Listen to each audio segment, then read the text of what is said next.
My channel, Muggsy Grows It. Today, I'm going to do a little experiment. I just brought my Benigo pink Angelwing begonia in from outside for the summer because it's starting to get a little colder at nights here in Virginia.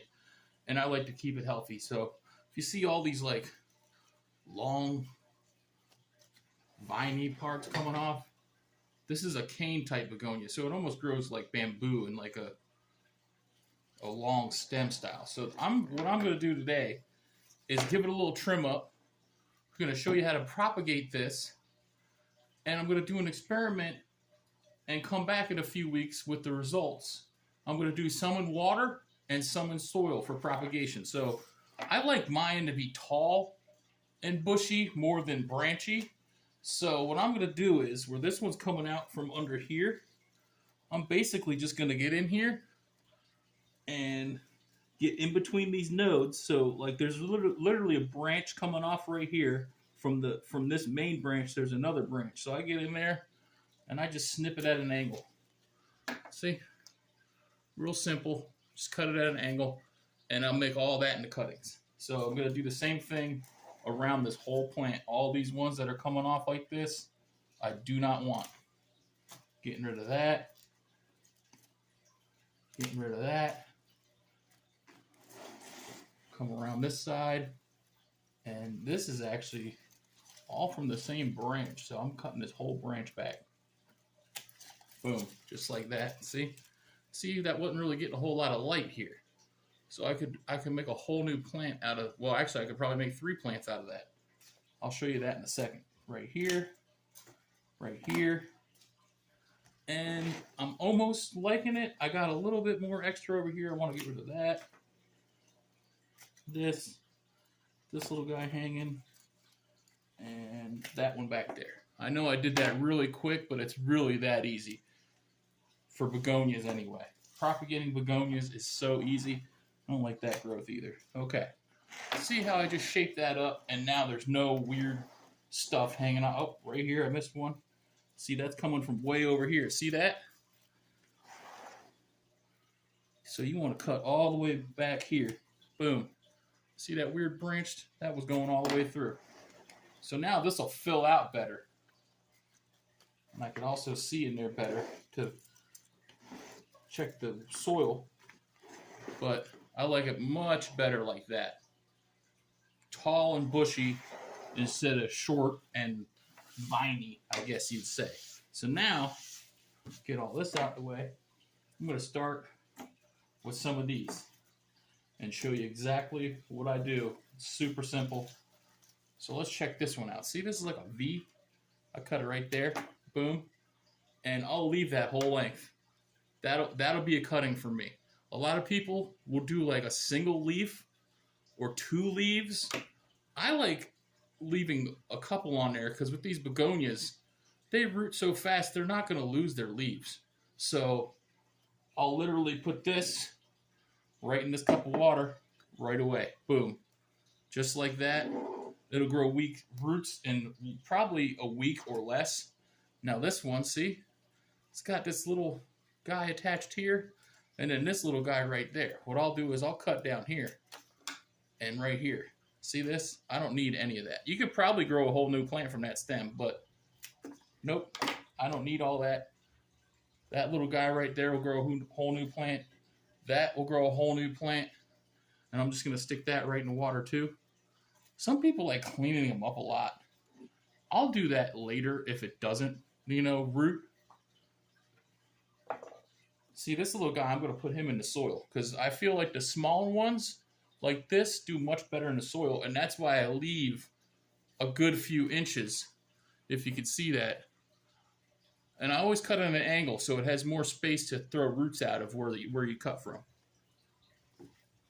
So now I'm going to keep going. This one, see how leafy this is? So I could literally go up here and snip, all the way up. And then I'll get to a point where I kind of like what I'm seeing and I'll keep this whole end. So like that part, that I'll keep. I'll trim that up just a little bit because I don't like that weird leaf on there. And then this I'll make into a plant. See? Boop. That's a whole plant right there. Actually, you could probably make 2, but you see how many I got. So I don't need to be stingy with my cuttings.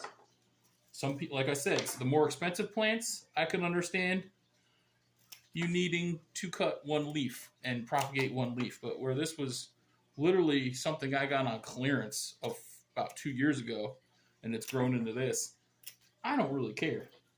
I like giving them away. I sell them. I do plant trades. So all this to me is basically free. See, that is kind of doing something, but I just don't like that growth. So I'm going to cut it back and then save this part.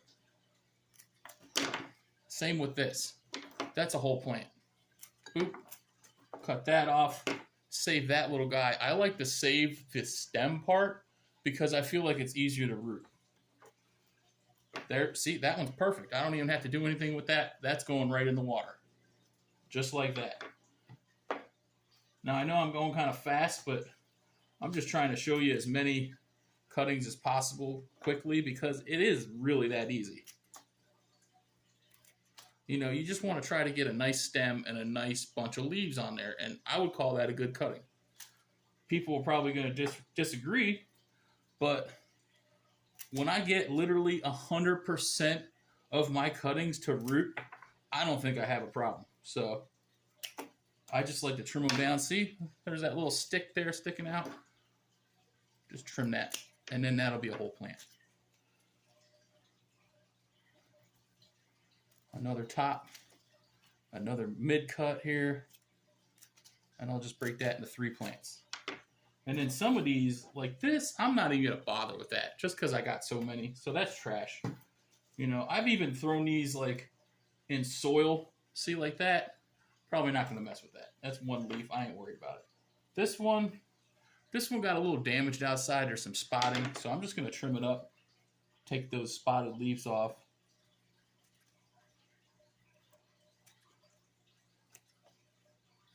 And I love these little Fiskars pruning shears. I use it for all my cuttings, all my trimmings. It's amazing.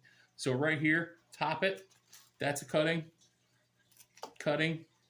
Here's another one right there. And I could probably get 3 out of that, but I don't need 3. So I'm probably just going to do 2.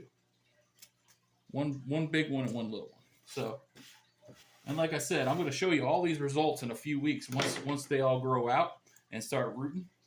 So this one's a little large on the leaves because it has a smaller stem. So this one I will take the worst leaf and lowest leaf, which is that one. And that'll go right in the water, just like that. Now, a lot of people only put a few cuttings in. I load my glasses up. And to be honest, like I said, this is an experiment. This is the first time I'm ever even trying water propagation with these. So they might not work at all. But I know my soil ones will work. So that's why I'm not too worried about losing a few. See, that's a good one for water, I feel like, because that stem will go right down in there. That's about all I'm going to do for the water. Clean water. When it gets cloudy, change it out. The soil, I already got a half container of well-draining soil. I use Fox Farms, and I usually add extra perlite for better drainage.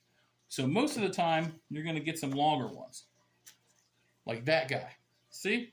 Still a little too low on the soil, so I got more right here, just in case. Now this little tub I have was free because I had a long hospital stay. And I swear, this has been the best little bin for keeping soil, for doing little stuff like this, ever. Instead of going to the big bag every time, I just fill this up. You know what I mean? And when I need more, I just fill this back up. And it's way easier than going to the big bag every time. I'm just going to put it all in there. Because I got enough space, and these are easily rooted, so this is what I'm going to do right here. Put that right in there, right in the soil. And I might add some more soil later. I'm just going to try to pick some good ones out. There's a good one. Now, I know some of these are kind of small, but they will grow.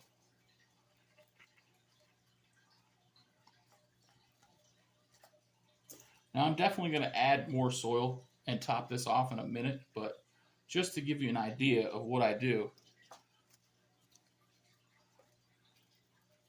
I like to have them hanging off of the side. See, like this one?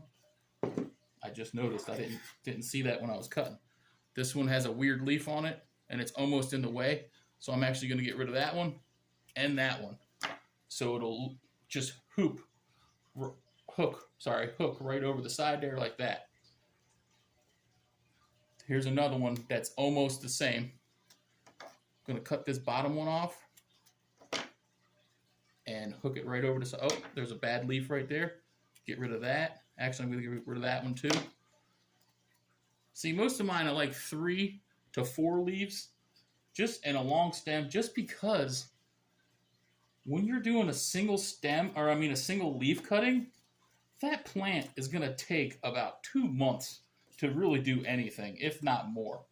And this way, about 2 weeks, I'll have all these rooted, and 2 weeks after that, they will literally probably close to double in size sometimes. See, that one I'm not liking, so I'm going to snip that and then stick that right in there. And actually, I left too much of a stem on there. Get rid of that right in there. So I have a lot of waste. Some people would take all these and do something with them, but like I said, you saw what I just cut off of there. I don't need 100 propagations right now. And all these little ones, what I'm going to do is, I'll show you. I take these long stem ones, see? Here, I'll give you a better example that you can see. See? So I left that little stem in between. What I do with those, why I do that is, I could place it right on the top of the soil and just barely cover it, and that'll grow. No problem. So I'm going to finish this up, fill this whole pot up, and I'll be back in about 2 to 3 weeks, and I'll show you all the results.